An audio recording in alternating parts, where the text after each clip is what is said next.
listening to the Identity at the Center podcast. This is the show that talks about identity and access management and making sure you know who has access to what. Let's get started.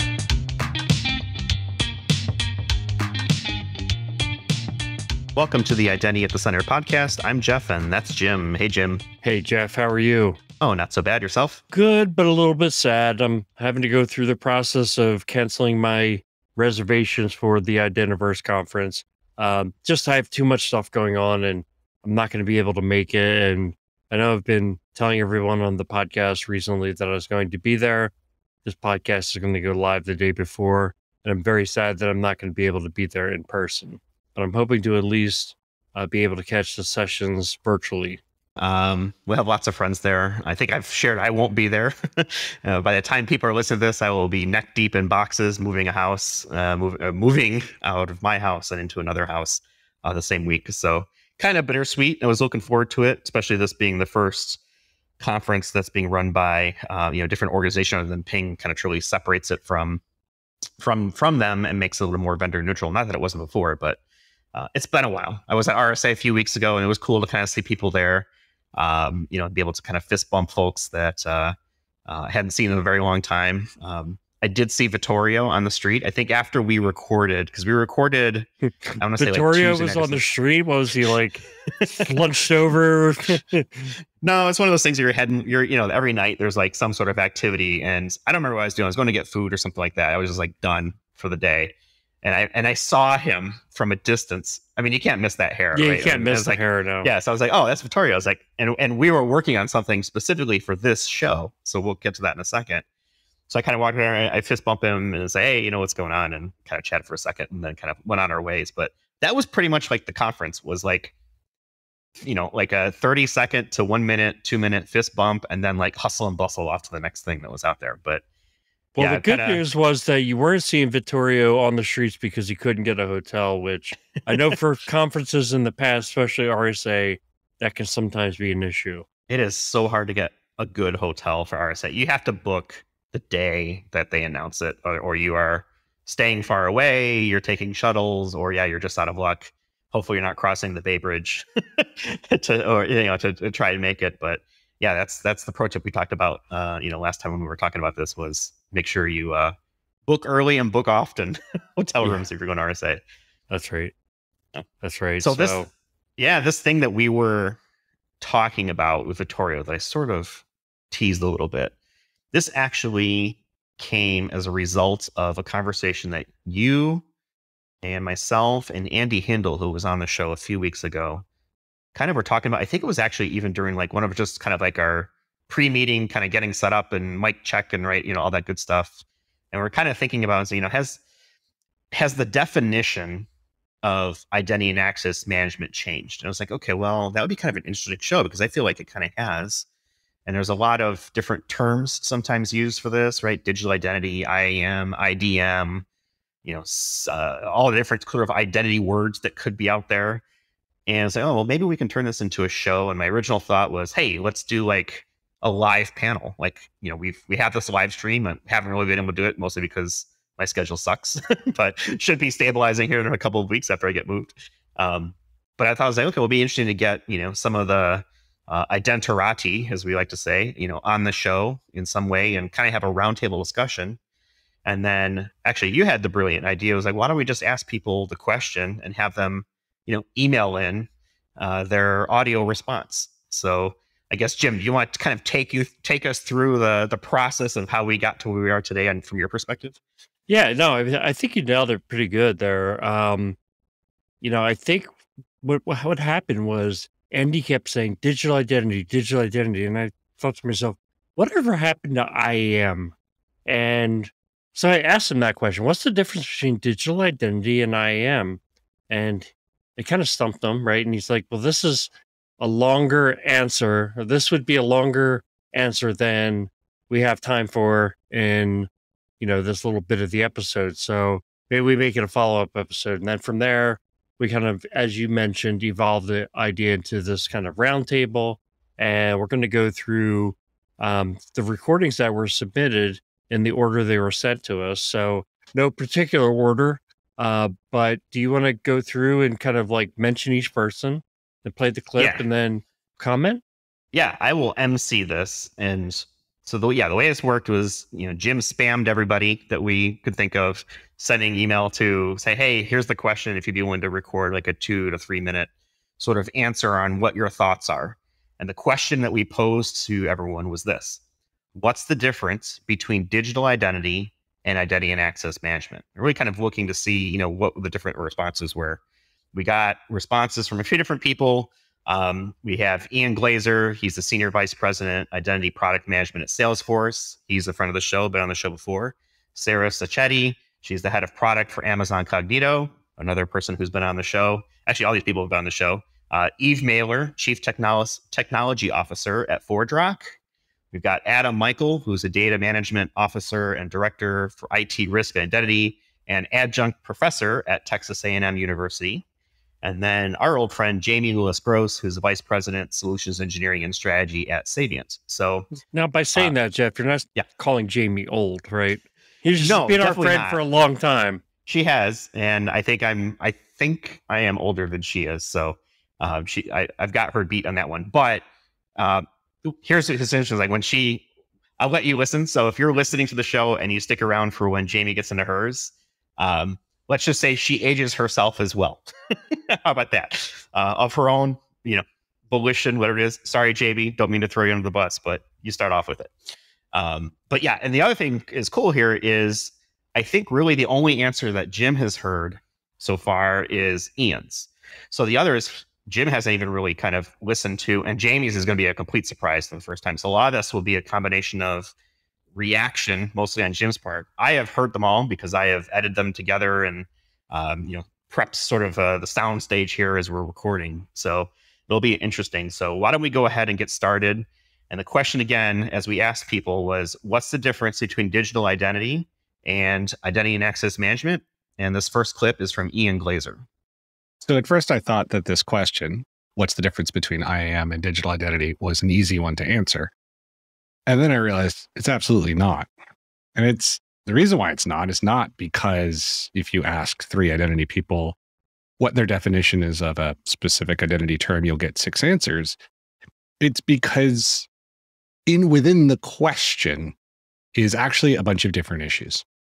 So I think at the surface layer, the difference is, in my mind, IAM, although it used to be the way certainly analysts refer to the general market of digital identity, has become shorthand for workforce identity and access management.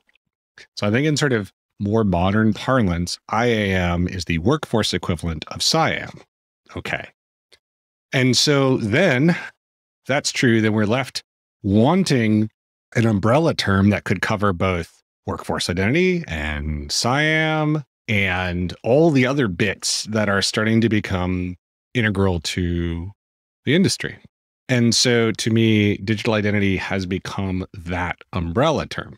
Problem is, that's not entirely ideal. It certainly leaves areas out of the conversation. So for example, if you talk to an identity practitioner and you say, hey, do you work on identity theft? They'll likely say, no, that's not identity, or that's not the identity I work on. And if you ask another practitioner about, how much they do in terms of source documentation verification for legal identity bound to a digital credential, depending on industry, they may say, well, I don't do that at all. And so the identity and identity documents, which often come from the physical world and now are starting to make their way in the digital world, that often gets left out of the conversation too. So the reason why I'm thinking about these things is because boundaries are important, and names in this case really come with a set of boundaries, and that helps drive clarity in the conversation. One thing that I realized was actually a couple of years ago, Andrew Nash, at the time I think he was with Capital One, gave a really good talk that basically said, hey, you in the audience think you're doing identity management. What you're probably actually doing is just user account management. And he wasn't being demeaning. He was saying, like, look, the totality of the things that go into what many of us do on a day-to-day basis is user account manipulation, assignment of title, entitlements, doing the identity plumbing. But what we weren't doing was the more holistic, I have a digital representation of this legal entity and all of the things associated with it. Let's manage those things, which notionally would be identity management or digital identity management. So coming back around, I think the answer is at the surface level, IAM has now become shorthand for workforce identity and all of the things associated with a classic enterprise workforce identity infrastructure. And digital identity is the umbrella term for the industry. But I think that's maybe not as exact as it could be. And, again, given the opportunity to talk about definitions, everybody's got a bunch of opinions. Those are mine. All right. So that was Ian Glazer at Salesforce. What are your thoughts, Jim?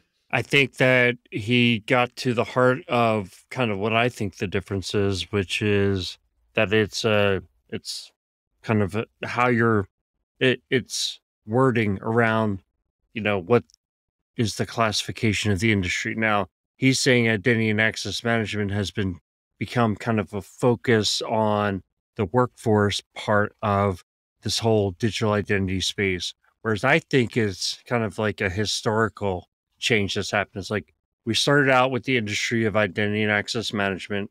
And yes, it was workforce. And yes, at the time, if you look at the solutions that were on the market, there were identity management solutions. It wasn't even IGA.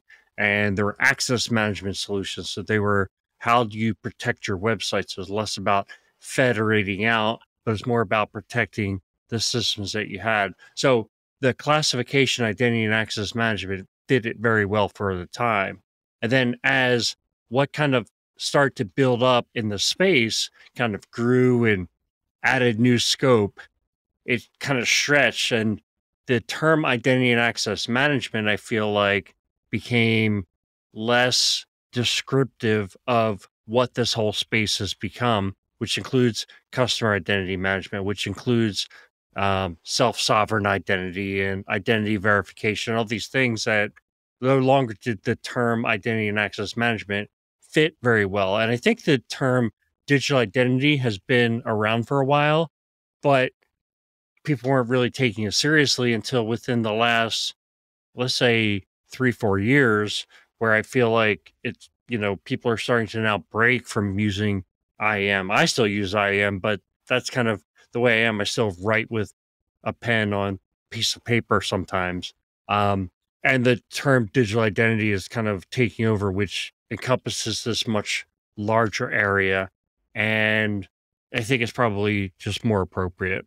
Yeah, one thing that he said that struck me was this delineation between IAM as being like workforce and CIAM, or customer identity and access management. And I know you and I have really kind of figured out some of that stuff as we were kind of talking over the last couple of years. We've started to call it like EIAM, enterprise IAM, versus CIAM or CIAM, customer IAM. Maybe it's not EIAM, maybe it's WIAM, workforce identity and access management, or maybe YAM or in CIAM, right? Things like that. But I think it is interesting that the definition clearly has changed.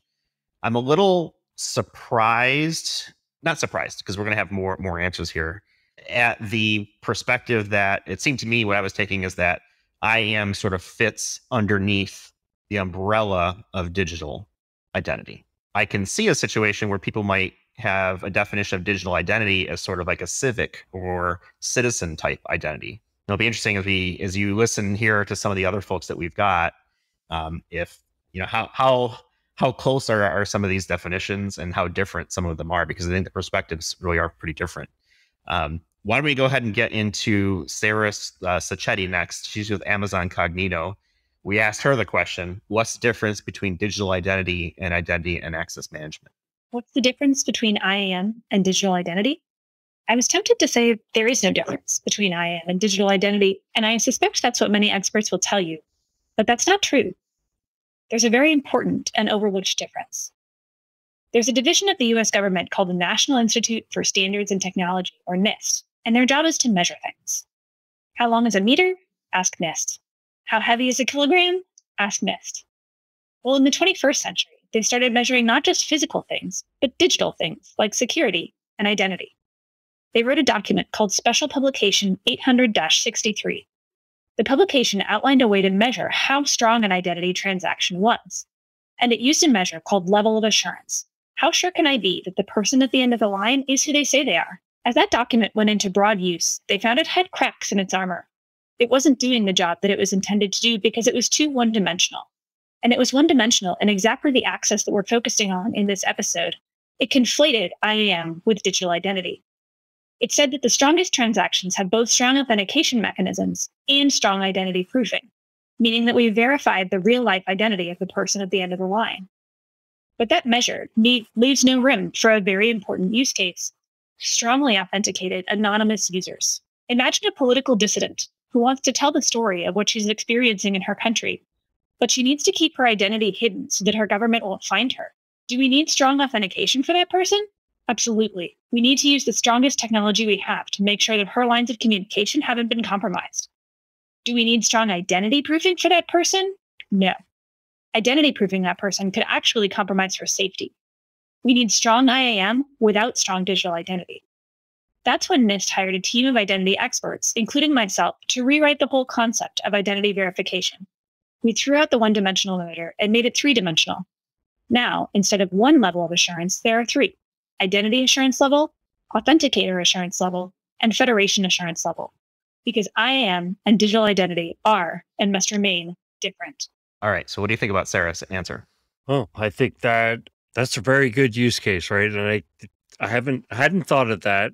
I can see where she's coming from. Yeah. I mean, it's obviously, given the state of the world, right? The political dissidents and government dissidents and things like that are happening certainly makes the case for, okay, so what is the definition of digital identity? And she's exploded it into 3 dimensions. Are those enough dimensions? Is there a 4th dimension? Space and time, maybe. What is the right way to look at it? Or maybe the definition changes based on the use case, which might be a little bit tricky too. Yeah, I remember in the early days of IAM, some people kind of making the argument of, I'm Jim McDonald, so why can't I just be Jim McDonald, whether I'm using my Google login or my corporate login, I'm still the same person. I think the case that Sarah's making is that sometimes I don't want you to know that Jim McDonald made this statement, because if I speak out, I may disappear the next day. So there are times where anonymous is what I want to be. I want to separate that authentication, so my right to access that account, from who I am as a person. I think the other aspect to this could be, just thinking about it, is it could be the identity of things, which again is kind of originally fell into IAM, maybe wasn't the best fit, definitely under the digital identity umbrella. But, I think that it's one of the biggest conundrums of IAM or digital identity is, does a thing really have an identity? Yeah, in the same way as a person. Well, this is timely with the news out of Google, right? With one of the folks in Google saying that their AI has become sentient, or at least appears to be, or something like that. Does a thing have an identity? Clearly there's Internet of Things, and now I think we're stretching into the line of digital identity of things. So does a smart thermostat, which clearly lives in the real world, I can touch it, it has its own digital identity on the network, or whatever it may be, the platform that it's connected to. I feel like if this was a video podcast, I'd be like using that exploding brain GIF right now, or Smoke video would clip. be coming out of the top of your head. Yeah, exactly. All right, why don't we move to the next one? This is Eve Mailer. She's the Chief Technology Officer at ForgeRock. We asked her, what's the difference between digital identity and access management? Identity language has been a contentious subject for a long time. Thinking back to the beginnings of IIW, the Internet Identity Workshop, the original effort by that community was to actually develop a lexicon, a comprehensive lexicon. It was tough going then, and I think it's always tough going in this area. how I see digital identity as a phrase is that it applies to the users of or the interactors with identity technology. And I see IAM as being about the implementation of identity technology in whatever guise. So when it comes to digital identity, the kind of the user perspective, most people interact with identity in a way that actually isn't all that pleasant. Identity theft is probably the first thing that comes to mind. And a lot of times that interaction is actually in an offline fashion versus an online runtime authentication, for example, fashion. When it comes to IAM, that term itself is a bucket for a lot of other different things. And sometimes they overlap with IAM and sometimes they're maybe a little bit apart. So identity management, kind of life cycle considerations, access management, really all the runtime considerations, and also governance and administration, which gets into the world of really operational things. And there's this phrase that I really like lately, BOLTS, which is business, operational, legal, technical, and societal. So that's kind of the game that you get into when you talk about both the above the water user considerations and the below the water implementer considerations.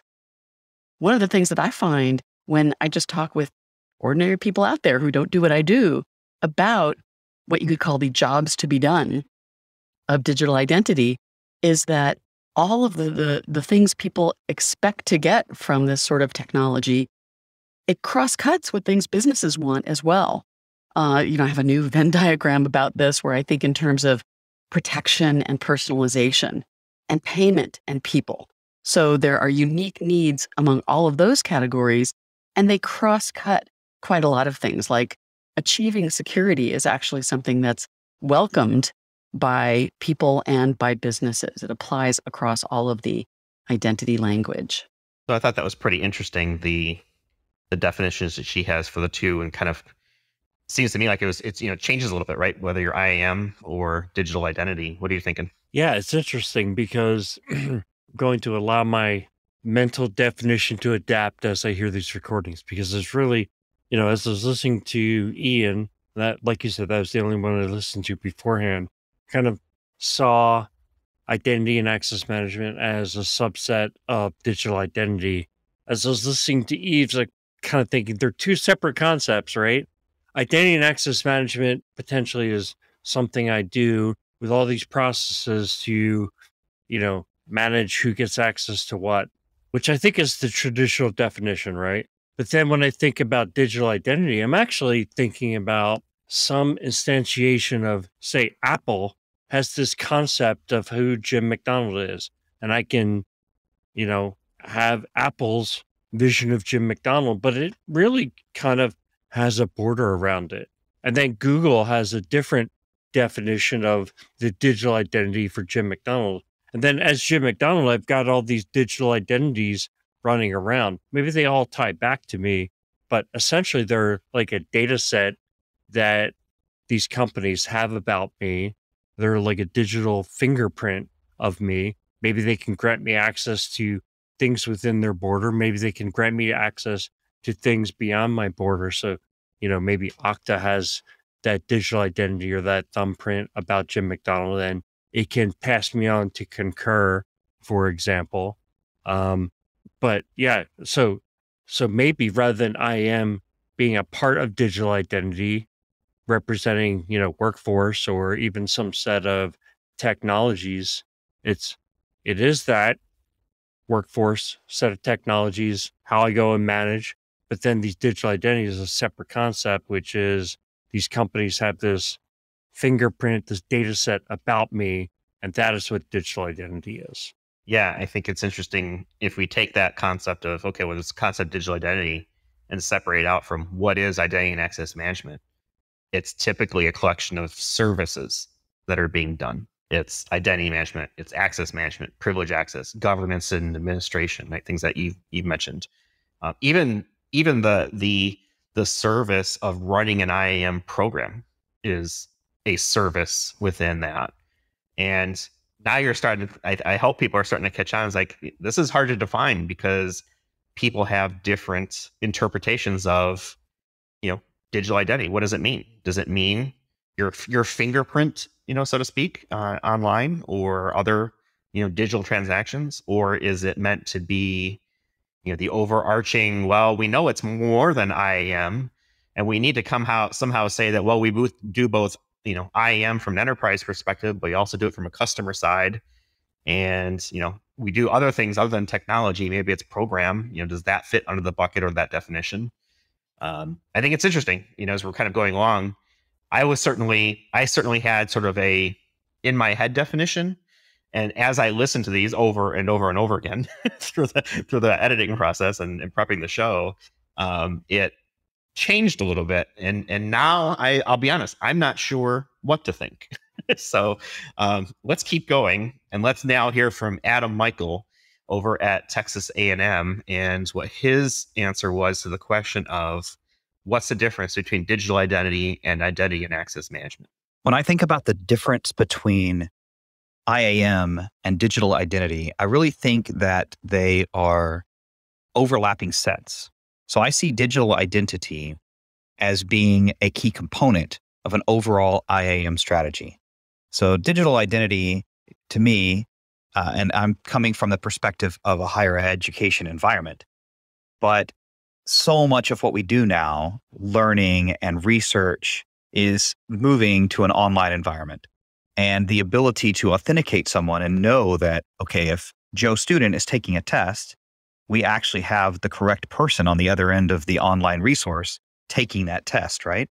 It's important that we have an easy way for our students and our faculty to assert their identity in a digital space. Now, that's just step one. Right? Authentication and saying that this person actually is who they say they are. But when we talk about IAM, it goes beyond that. And we have this concept of giving them access to resources. So once we've verified their identity in a digital space, we want to be able to grant them access to the right things in the right way and the right time, right? So that's the access component in IAM. And so I really see digital identity and IAM as being very closely related and maybe even overlapping sets. IAM being the superset of something, a concept that digital identity fits inside. All right. So remember when I was saying maybe digital identity is overall? Adam went a different way. He sees it the opposite, where digital identity is a component of identity and access management, which I can kind of get behind as well. What are you thinking? Yeah, I mean, it goes to show you that there's no wrong answer here. It definitely makes you think, because I think it kind of even brings in that concept of the thumbprint. Now I assert or I authenticate myself as I am Jim McDonald. Now you can take that thumbprint of data and go ahead and associate it with me through whatever interface I'm using. And when he thinks about identity and access management, it's all those processes that are included. So, I mean, that's definitely a valuable perspective. And I think what's so interesting is like that you can have two people who live in this world independently come up with totally opposite, configurations of which one encompasses the other. That's why I think it is such a good question. Well, here's another wrinkle I'll throw out. So the people that we asked, Adam is the only one that's actually in the business side of IAM. Practitioner, he's right? He's a practitioner, right? He's not a vendor. He's not an identity person, for example, right? He is more on the business delivery of identity services rather than a product person, which Ian, Sarah, Eve, and Jamie coming up are all more on the identity product side of things. So it is interesting to hear sort of like the business definition or the business answer, from someone like that to say, okay, well, here's how the business looks at it, which I thought was interesting. Yeah, I think one of the things that I also was thinking about is, especially in like Ian's case and Eve's case, because I think the first time I met the two of them was close to 20 years ago at identity and access management conferences, and they were part of this Identirati, right? And there's many other folks who were kind of there in that, is that IAM was this, especially the conferences were people were really talking about was, what is an identity? Like these really philosophical conversations. And I had been in IT at that point for probably about, 8 years. I was like, I've never run into a nook within IT where it was like all about, or so much of it was about the philosophy of what we're doing here. And so that's really what the roots of IAM. And so I kind of heard that a lot in their answer as well. It was kind of that, coming from those roots. Deep thinkers. Deep thinkers, yeah, for sure. All right, why don't we go to Jamie Lewis Gross and her answer to the question of what's the difference between digital identity and identity and access management? And she's from Savient. I was asked, what's the difference between IAM and digital identity? Well, this is a lot to unpack in a very short amount of time because I've been at this for a very long time and I've seen the industry evolve. IAM, Identity and Access Management. So early on, IAM was often synonymous with authentication. It then pushed into automation of processes, password management, efficiency gains, reduction of costs. Ultimately, I saw IAM become the umbrella of technologies and policies to manage access and mitigate risk, inclusive of not only authentication, single sign-on, and multi-factor, but then it started to extend into privileged access management, identity governance and administration, risk profiling, authorization, RBAC, ABAC, PBAC. And the focus was really always on the workforce, at least from my experience. And so that brings me to digital identity. So digital identity has extended beyond just the carbon-based identities of our workforce, our vendors, our suppliers, our contractors. It's encompassing of B2C, B2B, G2C. But also what's very important to understand is it's taken on the silicon identities too. Those not well-managed service accounts. It includes certificates, keys, devices, workloads, containers. It goes on and on. Think about it as, all of the machine-related identities that are out there. And what's happening is with digital transformation initiatives, there's this exponential growth of connected devices and these machine identities used to manage process automation. And it's really creating that larger surface and threat attack vector, really opening organizations up to those cyber vulnerabilities. So, when we also think about digital identity, often we also think about the specific personal data. So whether it be personas on social media, whether it be someone's online bank account, access to Amazon, Netflix, that's all digital identity as well. And then there's that digital blueprint that really is surrounding us. We rely on it. It might be the Nest thermostat in your home wireless, the security systems that surround you. The list goes on and on. Personal identity in the digital format is limitless. Our data is continually analyzed and it's used. It's used against us. It positions ads to us. It sells to us. It's funny, just the other day, my 84-year-old father-in-law was essentially taken advantage of because he did an innocent search at the library looking into knee pain. And before you know it, he's purchasing something online that, has little information about it, but it was served up to him through an ad. So there's just so much more I could go on and on about and discuss. But I want to end by saying that, right now for personal digital identity and the information that's used, there's very little control. So as we go forward in a world of evolution, I think that the future is really going to demand better protection and controls of the personal information. And with that, in the future, maybe my father-in-law won't blindly purchase some misguided product for his knee pain. So I hope I have answered your question today. All right. Well, first of all, a couple notes. Hopefully her father-in-law's knee is feeling better. Second of all, I'm going to give her bonus points for using the term carbon-based life forms as part of her answer. And then third, circling back to the very beginning when age was brought into it. She's the one who said she's been doing this for a long time, not me. There you go. I think it's interesting that she brought up the privacy angle, and the really kind of privacy and consent kind of go hand in hand with some of this. And it's the first time that has been mentioned in this conversation was ownership, really, of the attributes of the digital identity and how they're used. So yes, and so here's what I was thinking as I was listening to Jamie, is that there's two ways this question could be interpreted. One is, what do people mean when they say digital identity versus identity and access management? So in other words, when people use those terms, what are they trying to differentiate? Or when you hear those terms, what do you think of? And then there's the question of, what should those terms mean? Right? And I think if you answer that, it might be a different answer than the previous question. So as I've been listening to these responses, I'm getting more and more on the side that digital identity is really this thumbprint of data about you.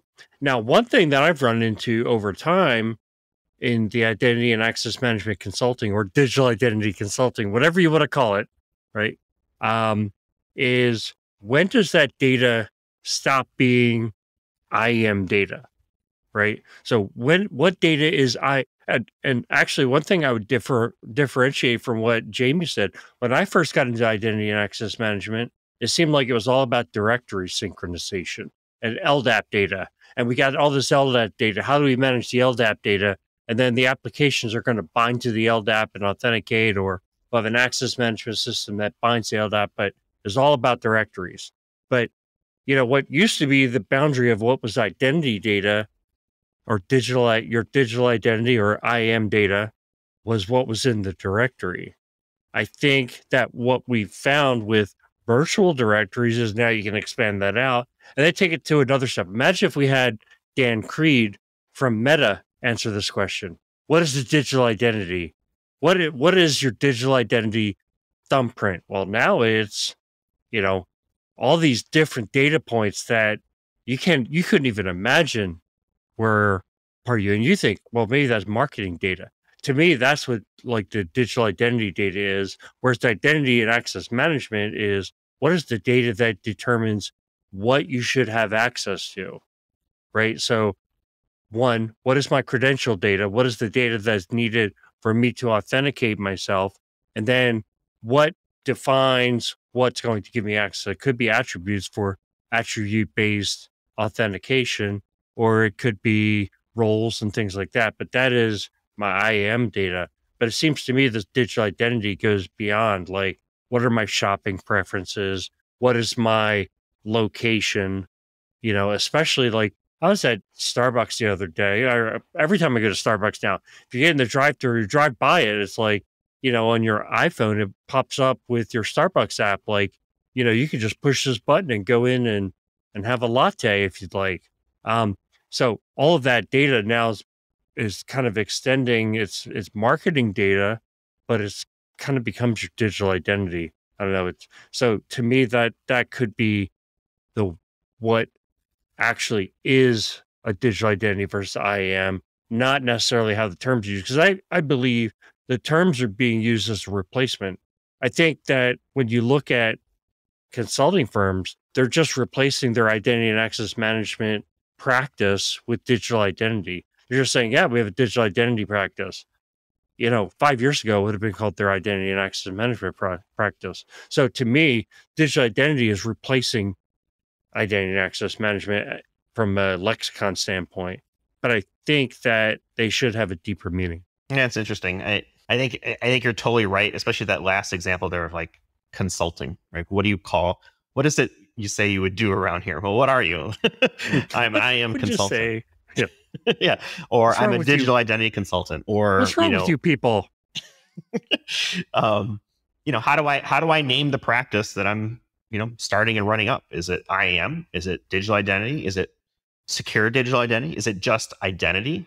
I don't know. I think it's interesting. I think having listened to, 5 really smart people and then us listen to, pontificate on this, I think the definition morphs and changes on a couple things. It's the first is who are you talking to?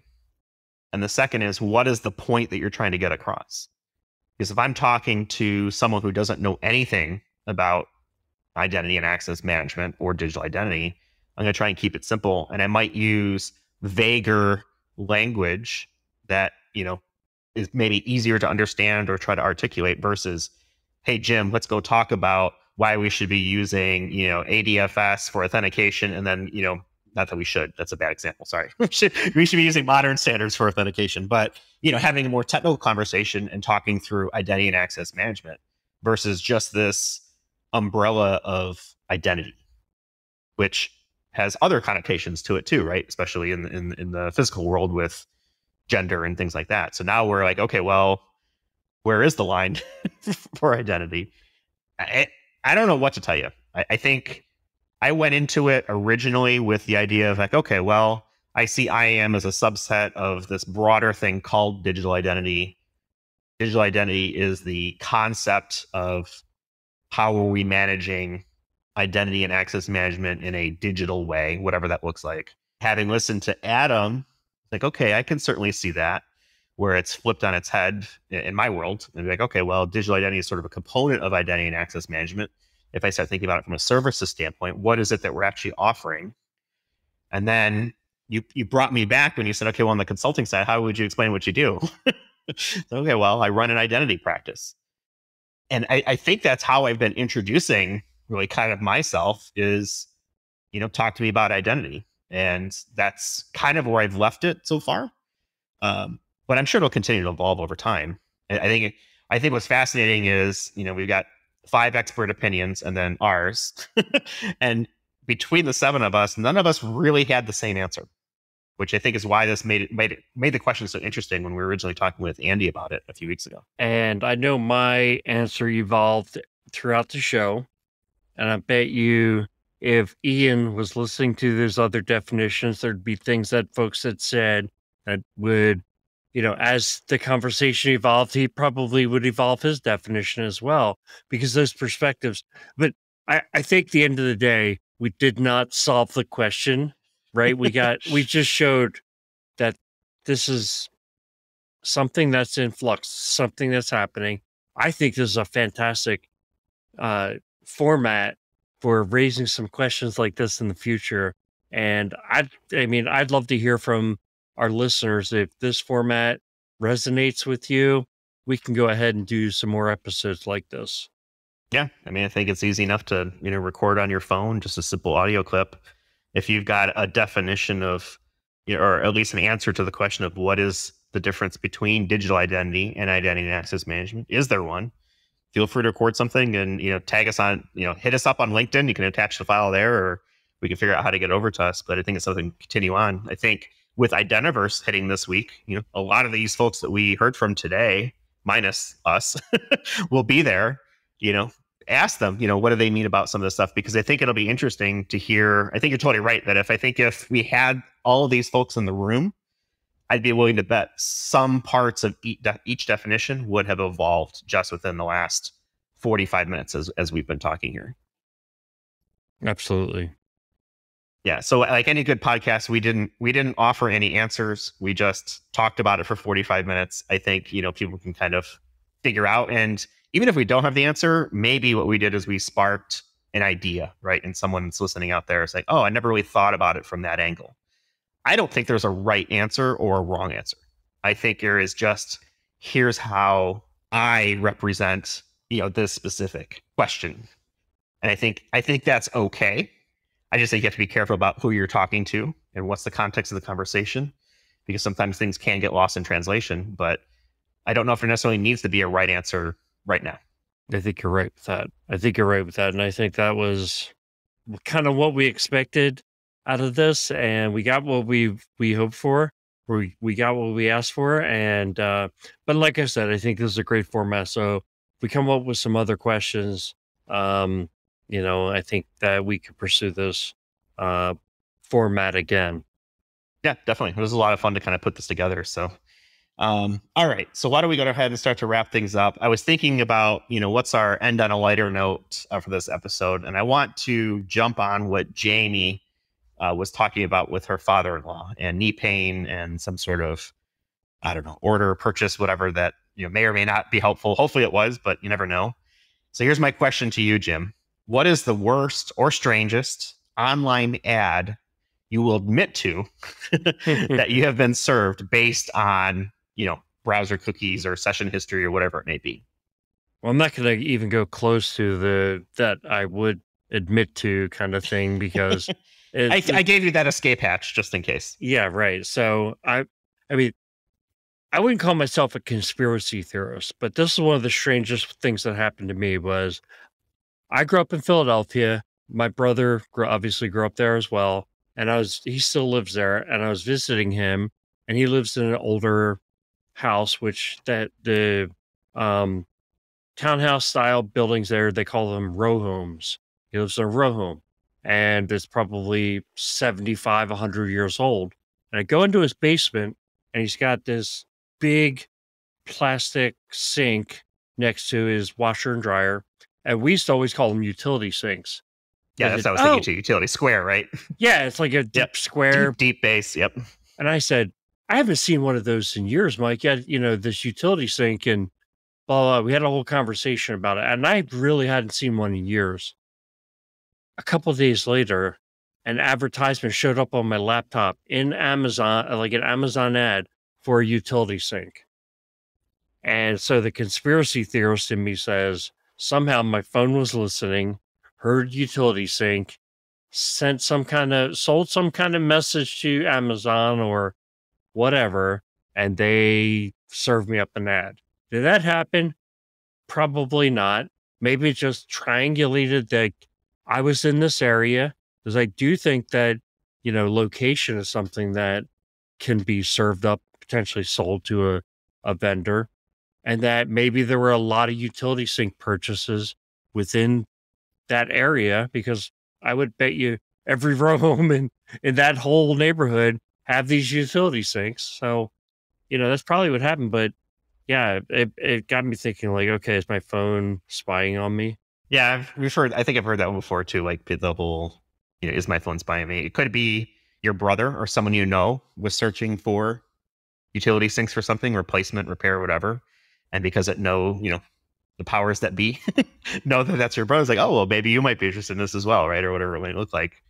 Mine is weird and strange, slightly offensive, and definitely creepy.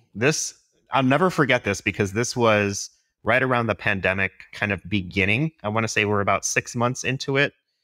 It feels like it was ages ago, but I guess that would have been 2020, roughly. So I want to say it was probably like around June, maybe July. We were a couple months in a lockdown. People weren't really doing anything. And for whatever reason, I was scrolling through, I don't remember if it was Facebook or Instagram. It was one of those two. And, you get ads all the time for just weird stuff and stuff that they think it might be interested, because they're, of course, watching your browser history and so forth. And I don't know why this came up, but it was a ad for, I don't know what the right terminology is, but it's like, what Spanx are? Where it's like tights generally for people to like look like they're slimmer. Oh, okay. Usually you'll see like, I'm sure it's for both sexes, but the ones that I know of are Spanx are like for women, where, they put it on, it kind of slims the figure and so forth.